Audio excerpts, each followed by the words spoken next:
Yes. Hey, everybody. This is the Keystone Cops edition of of Tech Chat Tuesdays. I'm Ken Rimple, and we have with us today Eric Snyder. Say hi, Eric. Hey, guys. And we have Sujan Kapadi, who wanted to be a glutton for punishment and come back another week. So in the comedy of errors department, this is kind of funny. I'm driving my way in here and into Chariot, and I decided I would come in today. So I kind of leisurely walked into the car, closed the car door, drove all the way in here, got a big coffee. You have to have big coffee. And then I got out and I'm like, no laptop. So I left my laptop at home. So Sujan is on his phone because he was kind enough to lend me his phone so he could, or his computer, so I could be online on my computer. So comedy of errors. Big coffee is evil. Support your local roasters. There you go. I agree with you on that, actually. I just was in a hurry. All right. Well, anyway, so there's been a lot of interesting things going on in the week of tech. But before we start, let's just say a quick hi to Eric. Eric has been on my podcast along with Sujan over the years and used to do our development news with me for a long time. But Eric, why don't you tell the people who are new to this through the Tech Chat Tuesdays who you are and what you do? Well, my name is Eric Snyder. I've been with Chariot. This is my second tour of duty with Chariot. Second time around, I think 6 years now. Mm-hmm. And I'm a consultant, so I'm at I guess I can't say what client I'm at, but doing a lot of really interesting work, a lot of big data work previously, and now currently a lot of microservice work in Golang. So it's a good time. Awesome. All right, and so we have a couple things to talk about. The first thing I wanted to talk about is a tech review. I got one of these. I got the iPhone Mini. And I got to say, okay, it doesn't really line up here. Here we go. I got to say that from a iPhone 12 perspective, it is a very, very fast machine. The cameras are the same cameras you get in the Pro, minus there's a few minor little things. Like I think the photo sensors for the Pro Max are bigger. So in low light, it would probably do a little bit better. But it's equally as fast. The thing that everyone is saying about it is the battery life is a little lower. So you can, need to charge it at some point during the day. But what I found was it charges really, really quickly. So it's like the perfect photographer camera for going around and messing around and doing lots of wide angle and ultra wide angle shots. So I have the evil twin to that, the Pixel 4a. Yeah. What do you think of it? I love it. It's fantastic. The only big negative to it is it's not waterproof. And I guess they have to compromise somewhere. Yeah. And the back is plastic. It's not metal. So feels a little cheaper, but the camera's fantastic. Everything about it, I love it. Mm-hmm. I have a Pixel 3a, which I'm actually using right now for the streaming. Thank you, Sujan. I can't complain about it. It's not waterproof is my main gripe with it. I don't care whether it's glass or plastic on the back. It's a good phone. The camera, even for a phone of that age, still is really, really good. And I mean, a lot of that has to do with the software as well, but I haven't had any issues with it. And I got it for a really, really cheap price, so. Cool. All right. Apple apps on Big Sur bypass firewalls and VPNs. This is terrible. This is really terrible. I love that. But no, they really, really, really care about your privacy. This is the Next Web. Who's the reporter on this? I don't know. Callum Booth. And so apparently I'm playing video.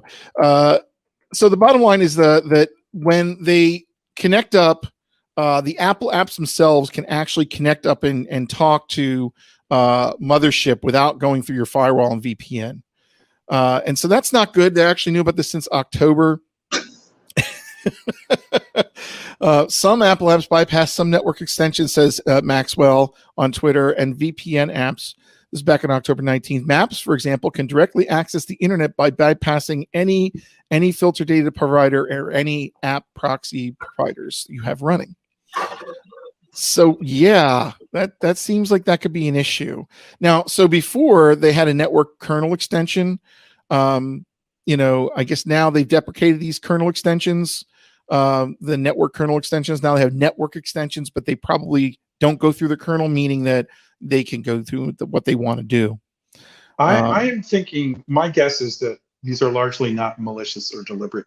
These are Jira tickets somewhere right now. Someone's going to eventually address it. Yeah, I think so. Be my guess.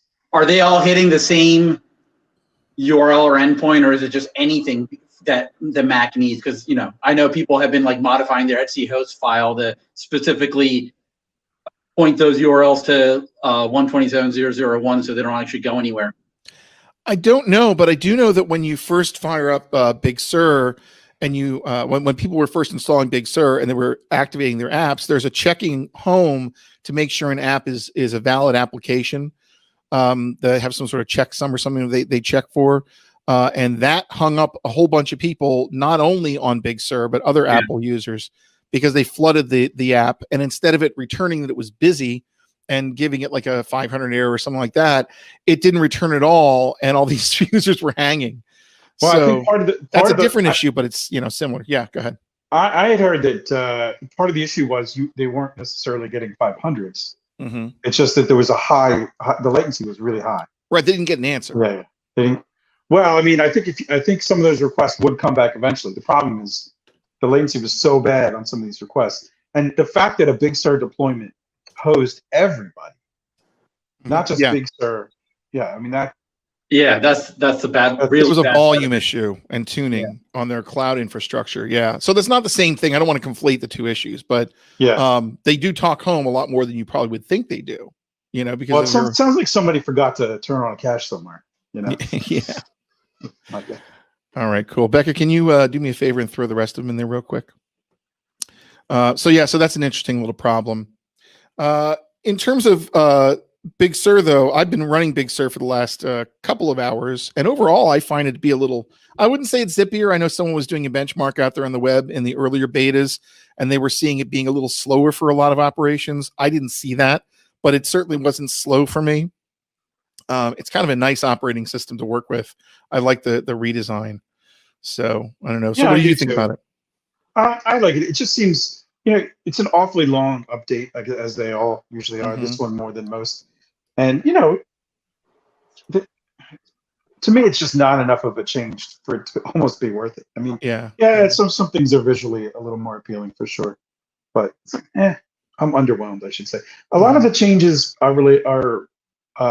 pertain to Apple's own apps, which I don't care about at all. I don't use a single Apple app. So, a lot of it's wasted on me, but it's fine. Okay. All right. I'm back. It decided to unceremoniously die on me. So I can't really say whether that's going to happen again or not. We'll see.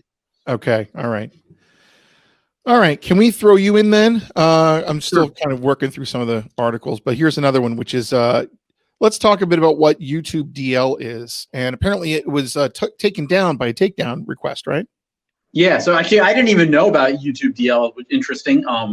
But it's basically, I think it's based on Python, but it allows you, and has a huge number of options to download videos from YouTube, videos and music of all sorts of formats and different things like that. But apparently the Record Industry Association of America found out about it and said it violated a bunch of copyright things like that, and they had the repository brought down. Obviously, and a lot of people were upset about that, including GitHub CEO Nat Friedman and staff. And the Electronic Frontier Foundation and GitHub basically got together, did their research and fought back on that and said it's actually not violating the terms, and they won. And they were able to, and I don't know, one meaning whether that's like a legal conclusion, like, okay, they won, or it's just like still in the bowels of the legal process. And in the meantime, they're able to bring it back. I don't know. I'm sure the Record Industry Association will somehow figure out a way to win at some point. But anyway, that repository is now back up on GitHub, and I guess some other organizations have established a $1 million defense fund for open source developers when they need to litigate against institutions like the Record Industry Association. It seems like they really are trying here. Yeah. Yeah, I mean, the DMCA, it's almost like, especially in this case, it's like guilty until proven innocent, right? Yeah. So they're forced to take down these repos and then sort of do the research. It's a shame. Yeah. So I thought it was really cool that this happened, and there's a defense fund, and I didn't even know about this facility, so I'm going to look at it. It looks interesting. I know that, certainly for companies like ours where we put a lot of things up on YouTube, if you want to archive things, you just have a good permanent backup of something just so you have a video, or if you want to take that video and publish it on Vimeo or some other service, now that would be easier to do. If somehow you lost the originals, you could still get the. Yeah. I mean, and so for me, it's like there's so much great educational content on YouTube from people that really know their stuff and they know how to present, and you can understand them. One guy, the engineer guy, he's like this chemical engineer professor from Chicago, but he breaks down things really, really well. He has an awesome video on how phone accelerometers work. Ooh. Another really interesting video just on music, like all the technology or innovations in the 18th century behind music boxes and how they were made. Oh, that's anyway, cool. Yeah. There's stuff like that out there that I worry because, Google's policies or any large company's policies are, arbitrary or it can change. And then if there could be good content that goes away. So to me, a utility like this, allowing me to save off stuff and not be vulnerable to a large company's policies, is nice. I can see the one point that Google might have, which is that if you pay for Google Plus, which is what I have, you can save and download content to play locally. And so, like, if you have like an iPad or something, or probably an Android device, and using the YouTube app, you can click things that you want and then download them, and then you can take them. Remember planes? You could take it on the plane and watch it in a trip or something, or watch it at home without a connection. So that's probably one potential reason that might have gotten some ire from them. And then, of course, you've got the RIAA looking at that, saying, well, people can take music if they're watching it anyway. So, yeah, the DMC is a rough law, I just had flashbacks to. I mean, I'm showing my age, but remember, VCRs, right? Mm-hmm. It was the lawsuits around VCRs when they first. What's a VCR? I'm just kidding. Keep going. No, seriously, a lot of people that listen to this aren't going to know. But yeah, we can't actually, record this for personal enjoyment and use later. So. Right. Yep. It's like taking the label off that mattress. You're going to go to jail. It's going to happen. All right. Well, anyway, so that's interesting. I'll have to check out YouTube DL. I use it for a lot of music stuff. So, like, I have a lot of music lessons that I, keep techniques from people, and it'd be nice to actually have them somewhere. All right. I'm going to throw us over to Vue.js for a little bit. Vue it's kind of the darling at the moment of new frameworks. It's shiny, so therefore lots of us are looking at it and paying attention to it. It seems to be making inroads in some of the enterprises we work with. Not everywhere, but it's starting. And it's kind of as I mentioned in other episodes, it's kind of a analog to like single page applications like React or Angular, but it's written by a guy named Evan You. That was the main creator of it. And Vue has gone through 3 major versions, and in the 3rd version, they've looked at and they all jump over each other and leapfrog each other. But they looked at what React did, for example, and they said, we see these functional components, and so and the concept of hooks and reactivity, for only reacting when a small piece of the information changes and just reloading that one little piece. And so there's a really interesting article. I've not gone as deep into it as I'd like, but it's on my list of things to review. And so maybe you'll find this useful. On-demand reactivity in Vue 3. And so Luka Majkic, I believe is his name, has a top-level article on this. And he, kind of goes over like a Vue component that has some state in it, and then goes through some, concepts of mixing in reactivity, or I guess this is really the whole hooks concept. But he goes through code reuse with this thing. So, for example, there are functions out there in Vue where you can make a reference to something. And I'm trying to highlight, but my mouse is not playing nicely. So you have these concepts of references, and you can update the value that's held in a reference and have it automatically redraw that particular item. But if you're curious about how Vue 3 handles reactivity, this is an example of one of those. I'm going to jump to the example itself because I think that's probably the thing that people would want to see. What this guy put together is a component in Vue. So here's the gist of the component in Vue 3.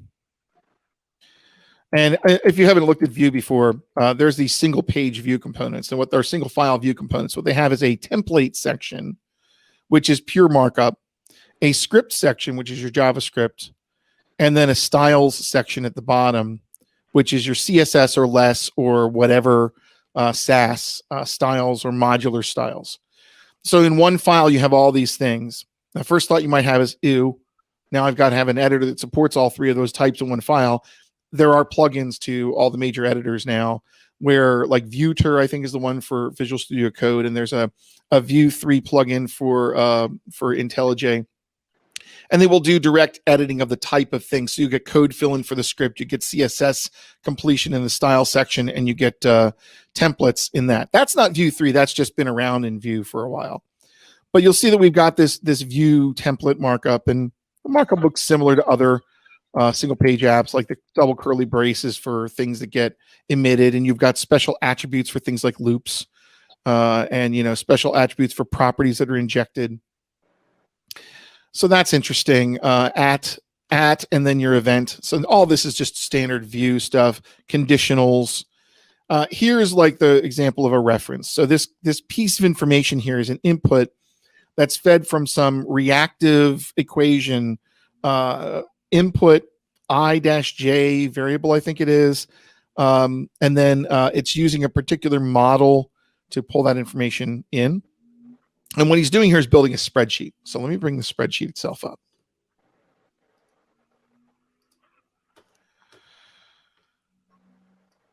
And the cool thing is, for this particular blog entry, he gave you a running, what is this? Code pen, right? So you get this. Now, it's not a full spread. It's not a fully functional spreadsheet, but it gives you an idea of the kind of thing you can get away with. Because almost every project I've run into, the first question out of them in a single page app is, well, we'd like this thing to look like Excel, right? And you're like, well, a JavaScript front end's not Excel, and so you try to back off, for example, of a completely crazy Excel to a reasonable grid. But you've got a lot of interactivity people want these days. So this sample here that I'll post in here has an example of, so in the component here, you've got kind of I guess I and J is like your X and Y coordinates. You've got methods that they use. So for example, there's a method that is, as you're entering things, gets the reference to the current DOM input node. So it looks like he's identifying every single cell with a unique identifier based on the row and column position. And then he's communicating and making changes just to that cell. So you can see how he does it. But the bottom line is that this is an example of using the reactive function. And let's take a look at that. So the reactive function, and let's see where the import for reactive is. Yeah, so reactive is the functions he's using from Vue to make that particular cell that he's building something that can automatically get updated atomically in the front end without redrawing the entire tree. I won't go through all the code, but just gives you an idea of some of the things you'd use in here. So you see this reactive thing in here, and you have a reactive, raw and computed values, and then, various functions to map over things.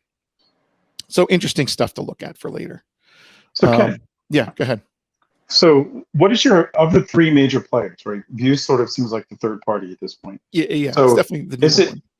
Well, so I kind of get not being really in that world myself for, I guess, several years now. Is it like the more approachable of the three, the one with or no? Is that just a false opinion?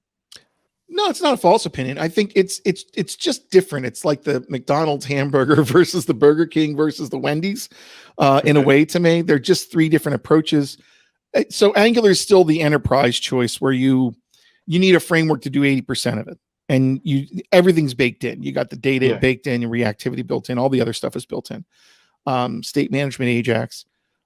React is such a small core to get started with.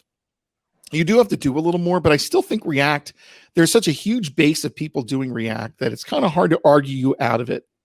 The only downside with React is that there's a lot of choices you have to make for almost every piece of React. Vue is a little more like Angular, but I find when I was learning it and hacking around with version 2, which is what I'm most familiar with, it's just like you learn the same concepts that you learned in Angular. Now you have a different syntax for them. Okay. So like, for example, they do have a state machine, like the React world. They have a state machine called Vuex. Okay. So Vuex is like MobX in the React world, which is an alternative state machine to Redux. Very similar concepts. It doesn't require everything to be immutable. But now that they've added things like these hooks, you can use state and use context just like you could in React. And so you can actually make your own Redux-ish kind of state machine if you want to, and not even use Vuex anymore. Okay. So you could do a lot of things with Vue that you could do in either of the other two. It's just it's a smaller group of people that know it is the thing that would be a question mark for me.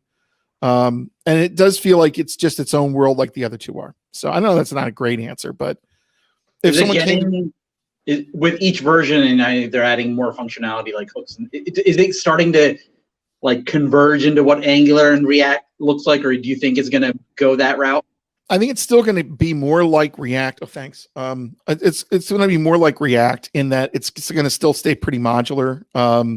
You still have to use other libraries like React does to get things done.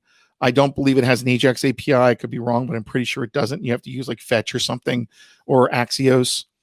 So it's got the mentality of a React where it's smaller and modular. In fact, because Evan left the Angular JS team at the time to build this because he saw where they were going with Angular, the earlier version. He said, "Oh, this is too huge and too large and too all-encompassing. I want to kind of rebuild Angular from the ground up," and that's why he created Vue. So it's leaner. It's more in that vein. It's more in the React vein than is the Angular vein. It's not a be-all, end-all framework. So it seems like we do have some people looking at it, and some customers. I know there's a couple of companies in Philly that are kind of pretty heavily betting on Vue, but it was early days about a year ago when I heard that. So I'd be curious to see what they're thinking today.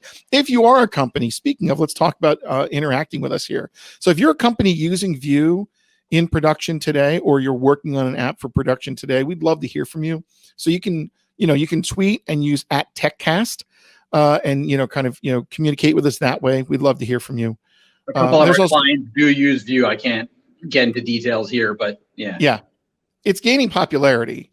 And I think that single file thing, although it's kind of weird looking, it's kind of useful having everything in one place to look at. You could do the same thing with Angular and have the template embedded. When it gets larger, you don't normally do that with an Angular app because like the larger template really should be in its own file so it doesn't clutter up the code.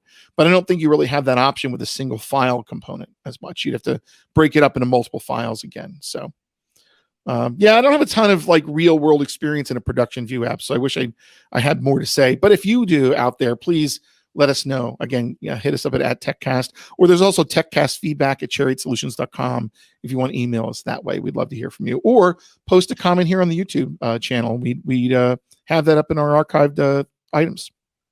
I found that it's very difficult to be a part-time SPA, person, right? Yeah. So like, I got started on React, the initial implementation, and I loved it, fit my brain. Everything was nice. Components made sense to me. And then I came back to it 2 years later, and it just made me so angry. Just because it's like I don't recognize anything anymore. Right. And that happens every time. Yeah. Every time I dive back in, like it's like every 6-7 months. You're the Michael Corleone of the single page apps. Every time I get out, they bring me right back in with new syntax. I'm like, just come on, people, just chill. It moves too fast. Like Vue 3, it is radically different in the way it does some things than Vue 2 was. I would say that you could probably still run I'm going to make a statement that's probably wrong, so be prepared. You could probably do some Vue 2 type of syntax, but to get the advantages out of it, kind of like we're going React functional, you kind of have to write the code that way. As it evolves, you have to keep track of it. That's a fair statement. The one that doesn't do that as much as Angular, it takes a number of versions of Angular to really change the paradigm, and they're more like Java in that they don't really remove anything unless they give you a big warning in advance. So it makes sense considering who they're the enterprise are. Yeah, the enterprise. Yeah, exactly. All right, cool. All right, so that's like my little thing on Vue. You're right. It's hard to be a part-time thing. I've been doing so much with the cloud lately that like going back to this stuff, I'm like, oh yeah. I call that, like, that whole front end thing a stack unto itself.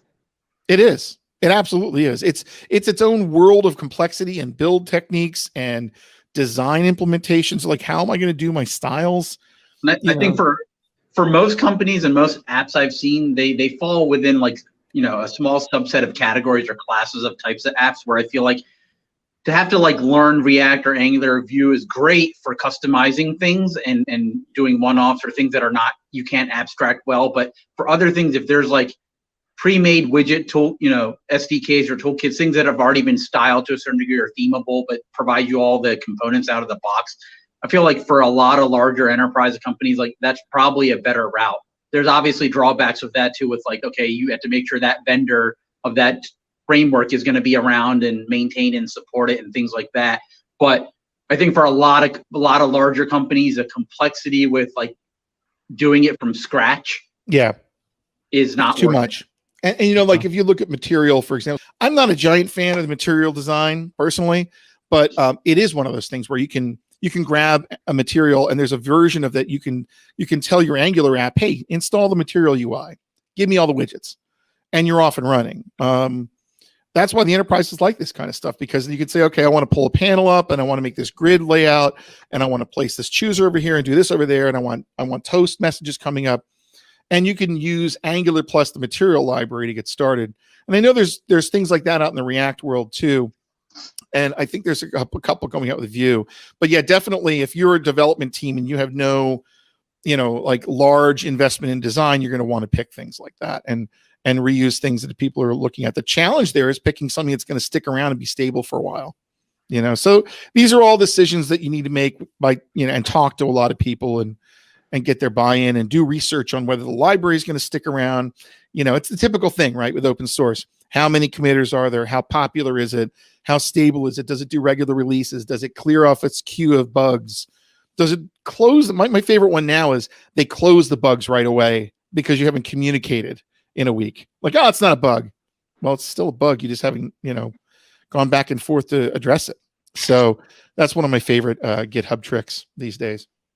Hey, Sujan, you look like you've been sucked into a black hole there. I thought it was leveler blinds, but I think it's these multi-line. Can you guys not see me at all at this point? Or? You are cut up into slightly diagonal segments. Oh. You're near a black hole, right? Oh, am I like max headroom? You are. Yeah, a little bit, yeah. Oh, that'd be awesome. How about now? Nope. Not much better. Nope. Oh, great. Becca, can you remove and add him, Becca? See if it works. Just remove. Yeah, here we go. He's gone. He's back. Oh, it's him. All right. Well, let's keep mobile Sujan. I like mobile Sujan. As long as you guys can hear me, that's good enough. That's right. That's right. It's close enough for jazz, man. Yeah. I thought this would be fun for since we have Eric on the show here. Let me throw this at after memorize Python. Yeah. I don't know that this is the best article or not on this. I don't want to criticize it. I just want to bring it up. Some of the unexpected Python pitfalls. I know you do a lot of Python or have done a lot of Python in the past. Yeah. You would still say you're doing a lot of Python, right? I'd say I'm doing no, not a lot, no. But I have. Okay. Hey, guess what? Never mind. I can't get it because I am not logged in. Did you exceed your limit?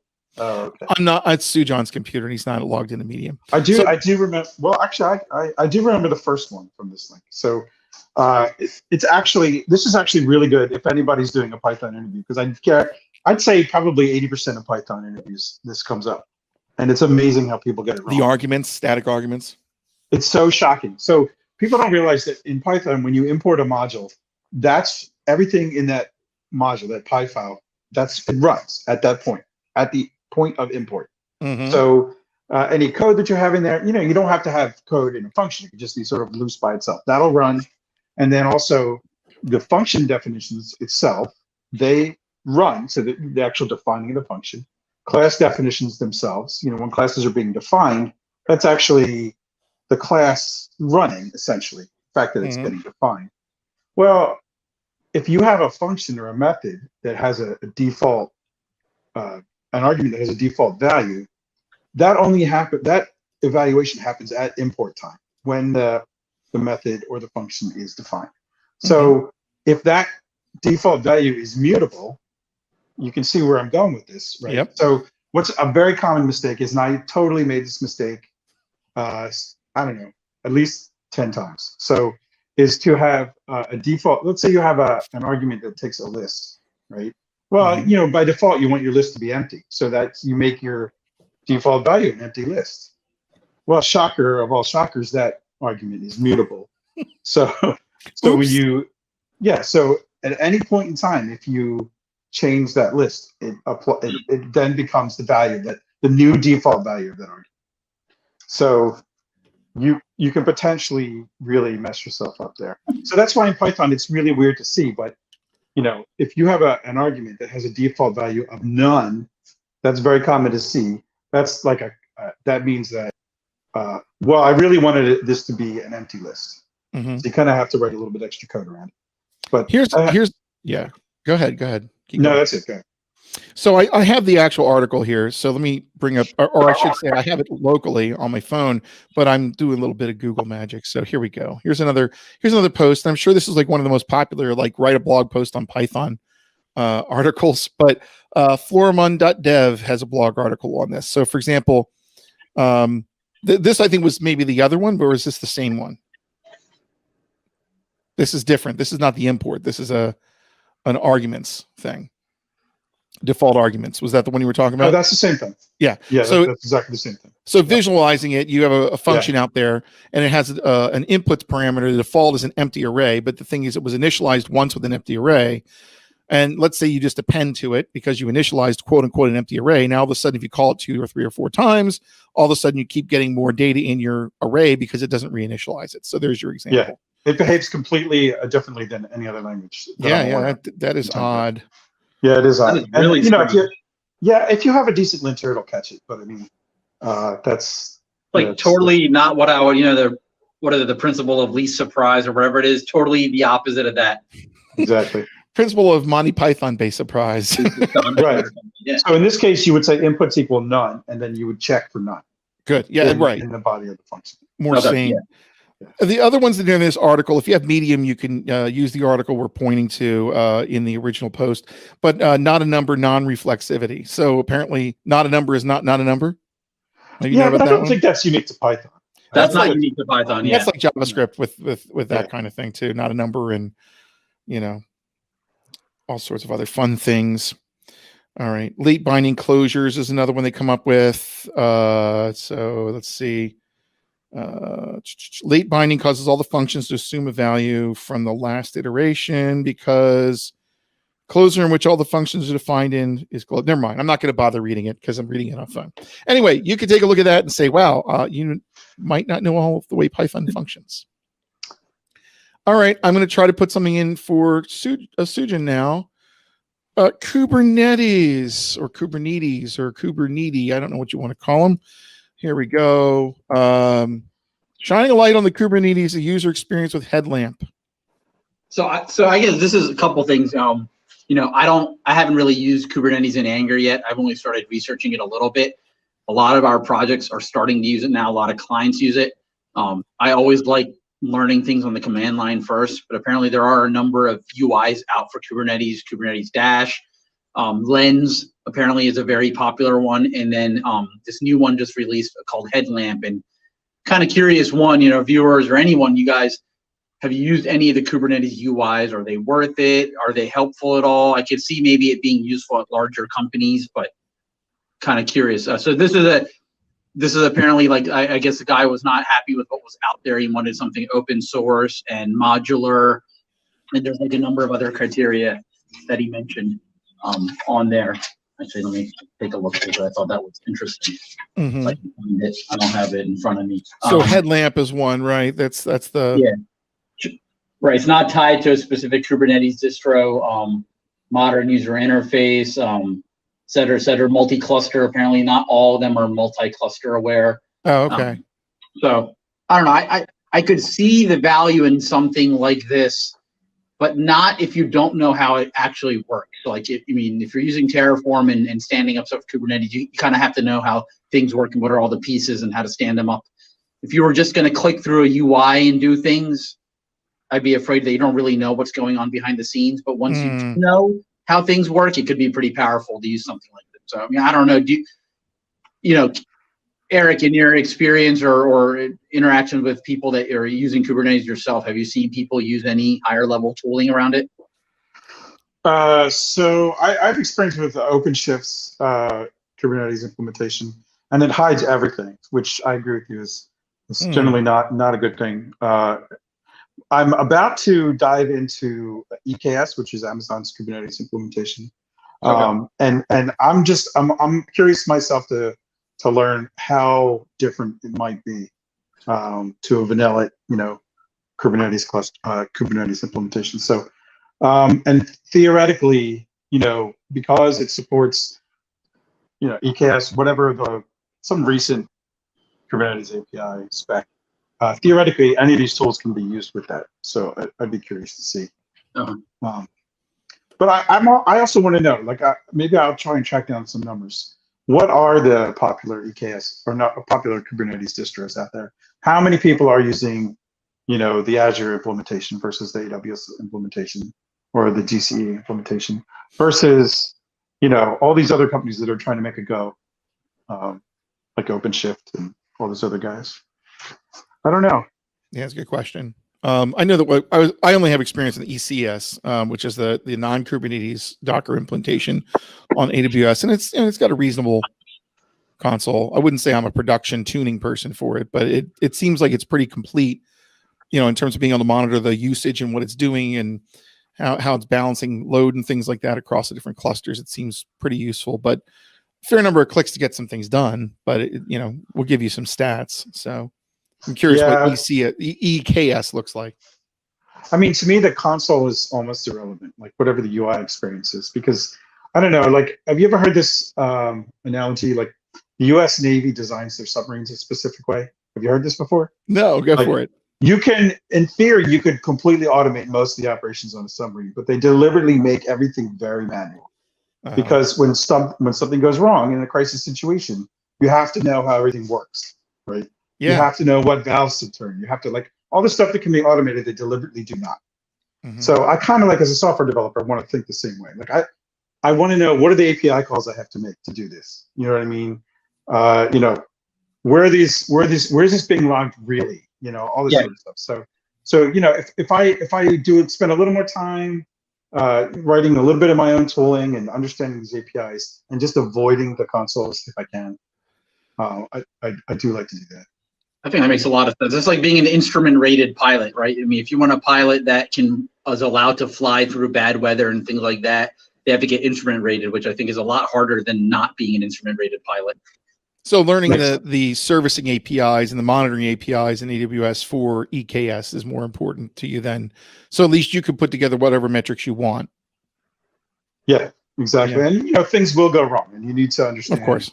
Yeah. You need to get at things that aren't exposed via the UI. Yep. All right, cool. Well, that's our list of news articles for the week. I think that's everything. I'd like to thank Eric for coming on and putting up with my haphazard approach to things today. Sorry. Sujan, I can give you your laptop now. If I could ask Eric a quick question, just at a highlight, you're back into doing Golang development. So of course. Microservices. I'm kind of just curious to hear your thoughts on Go and microservice development. And like, are there a lot of libraries out of the box available now to do the thing you need to do with Go? Okay. It's like a marriage made in heaven. It's like the Golang is probably it's just a great story for writing microservices. Now, I mean, the story really should be, should you write that microservice? And more often than not, I think the answer is no. That's a different problem. So I think in a lot of these Golang shops, you see this crazy proliferation and scoping issues with these microservices. But that aside, so we're happen to be using one of the grandfather, I think, of Golang microservice toolkits called GoKit. There's other ones that are out there. It's a little bit heavyweight, but it gets the job done, and it's great. And with Go, it's great. I mean, they fixed their dependency story. Go modules fixes a lot of things, so that whole mess is gone. Performance is great. It's nice just compiling to native. You can't beat that. So yeah, it's nice. So you went away from Go for how long would you say? A year? Oh, more. Yeah, a couple 2 years. years? So see, here's the deal, right? You go away from Go, you come back, and it's better. You go away from SPAs, and you come back, you're like, what? So there you go. Yeah, that didn't happen with JavaScript. It just made me angry. Yeah, sounds like it's Yeah. matured a lot, and it's a great time to jump back in, huh? Well, the thing about Go that I realized, it's a little bit like Python in that the developers of Go, I'm guessing they're mostly older, or they trend a little bit older than the JavaScript guys and gals. So they've hurt themselves enough in the past that they want to do good things. I think they're more practical Mhm. in general. Yeah. Like, they don't spend, if you notice in Go, they don't really care about immutability. They don't care. I mean, they don't, it's not really functional. It's not at all functional. It's the opposite of functional. Mhm. And, it's just, they're just very, very practical. What can we do to get stuff for you to be able to build what you need to build quickly and efficiently and simply? It's not sexy. It's not quote unquote fun. It just works. It's not opinionated, would you say? It's more pragmatic. It's opinionated in a certain sense. Mhm. Like, the error handling story is very opinionated. People generally Okay. don't like that, or a lot of people don't.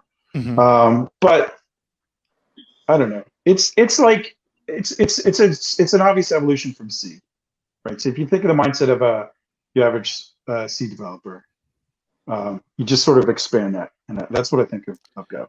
So that and Rust are kind of playing a little bit in the same space. Is that correct? Would you say? Yeah, except Rust has 10 times the learning curve. Mhm. The concepts behind Rust are they make so much sense. Yeah. Right. Like, why should you have GC? Why do you need GC? Shouldn't you just keep track of, who's supposed to own what when and get rid of it when you need to? I mean, that to me is the purest thing you can do. But then figuring out how to get it to work, I'm sure if I spent, enough time, I could get started on it. But Right. I'm not gonna get started on a Rust project at a client. You know what I mean? It's just not fair to anybody. So, But Go is more approachable. Go is more approachable. It's not as embeddable, and it has GC, so you have to contend with the usual stuff that you can do with GC. You have pauses to worry about, and tuning and a little bit, things like that. But yeah. Not to put you on the spot, but I guess I'm curious to look at the inverse side. So, or the converse, what would you not use it for? But Go? Yeah. That's a really good question. It takes a little more discipline so it depends on, I guess, the expertise of the developers that are involved. So if you're a big organization and you have a whole range of developers, I'd be really careful who you gave Go to, just because it's easy to create race conditions. It's easy to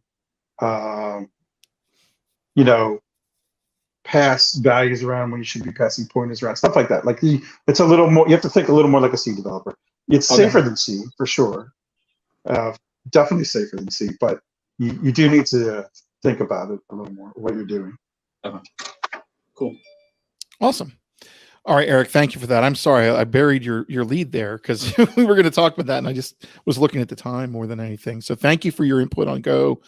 Sure. And we definitely like to hear as you keep working on that, and also Kubernetes. If you want to stop back again and talk about some of the learnings that you have around like dashboards and management and scaling and things like that, it'd be great. Yeah. Cool. All right. So that's the Tech Chat Tuesday for today. We appreciate you attending. And again, leave feedback for us at TechCast, or email us at techcastfeedback@chariotsolutions.com. We'd love to hear from you. And we'll see you next time. Take care.